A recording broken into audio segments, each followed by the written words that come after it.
லைஃப்ல ரொம்ப நல்லவனா இருக்கீங்களா? அப்ப இந்த கதை உங்களுக்கு தான். ஃபுல்லா கேளுங்க. சின்ன ஸ்டோரி பெரிய இன்ஸ்பிரேஷனோட 64வது கதை. அண்ட் இதே மாதிரி நிறைய இன்ஸ்பிரேஷனல் ஸ்டோரிக்கு நம்ம பேஜ் கூட இணைந்திருங்க. ஒரு அரசர் தன்னுடைய பையனுக்கு தங்கத்தால் செய்யப்பட்ட குடுவை ஒண்ணு கொடுக்குறாரு. இதை எடுத்துட்டு போய் நம்ம ராஜ்யத்துல இருக்கக்கூடிய அருவியில தண்ணீர் எடுத்துட்டு வான்னு சொன்னாரு. அவனும் ரொம்ப மகிழ்ச்சியோட போறான். அருவிக்கு போய் நீரை நிரப்பிட்டு அரண்மனைக்கு வரான். பட் அரண்மனைக்கு வரும்போது அந்த குடுவை காலியா இருக்கு.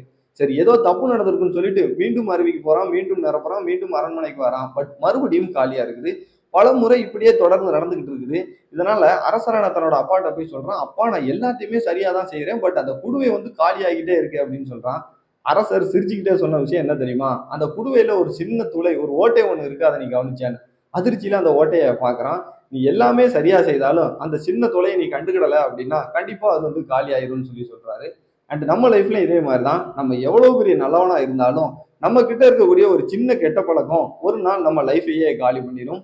ஏன்னா கெட்ட பழக்கம் சிறுசா தான் இருக்கும். பட் அது ஒரு நாள் நம்ம லைஃபையே காலி பண்ணிடும். அண்ட் ரொம்ப நல்லவனா இருக்கக்கூடிய உங்க ஃப்ரெண்ட்ஸ் அண்ட் ஃபேமிலி மெம்பருக்கு இந்த வீடியோவை ஷேர் பண்ணுங்க.